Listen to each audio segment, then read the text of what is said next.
Daniel Youngblood. We got a question from Daniel Youngblood, hashtag podcast questions. Let's see what it is.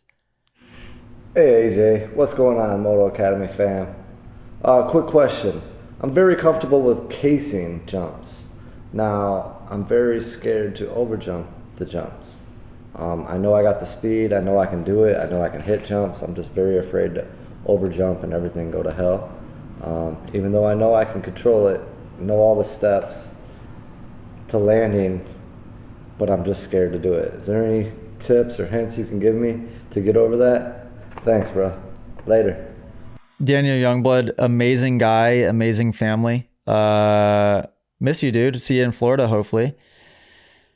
Great question. And logical fear, because a lot of times the big scary overshoots that you're afraid of are just that, big scary overshoots. I mean, you're coming down from what feels like 10 stories up and you're landing completely flat. It usually hurts even if you do it perfectly. So I understand where you'd be a little bit nervous. Oh, I'm going to be so bummed. If this is in the shot the whole time, oh, I'll be pissed. Yep, I'll be pissed. And I bet you it freaking was. What an idiot. Oh. Just AJ, pay attention for once, would you? Okay. Daniel Youngblood, back to your question. Two things. One, get the bike level. Two, get on the gas just before you land so you drop the back tire just barely before the front. And three, go wide open sometimes. The faster, the harder you land on the throttle, the smoother that landing is going to be. And I think, yeah, a lot of times, perfect example, at Sunset Ridge at the summer camp, there was a triple step down.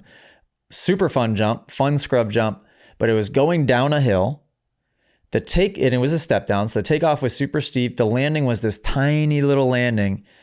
And it floated down the hill. So it was already a step down, more of a step down because it's going downhill. The landing was impossible at times. So a couple times I hit it. And as soon as I took off, I was like, well, here we go. I am landing completely flat. I'm not even going to touch the landing. And I've jumped now 110 feet and fallen from the sky. This isn't going to feel great. I also watched Brett Q do the same exact thing.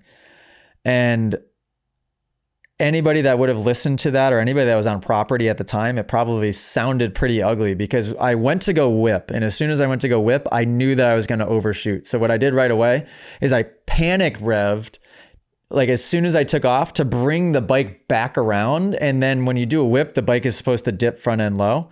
So to bring the bike back around and to bring the bike back around front end high. So I go wide open right away. Then I'm pretty sure I then had to brake tap to level the bike out because it was too front end high. Get the bike leveled out. And then right before I land, and this is on a 450, I go wide open again and it drops the back just before I land. And I could pull myself out with that power.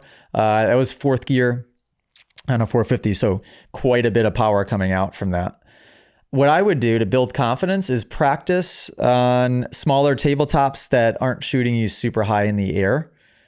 Trying to think of a good example at Punta Gorda. A lot of those overshoots would probably hurt pretty good. Like overshooting that finish line, for example, that's a long ways down. I'm thinking of like the tabletop into the tight right-hand corner in the middle of the track. The problem with that one is you're in the corner right when you land. So that might not be the best one. There's got to be something.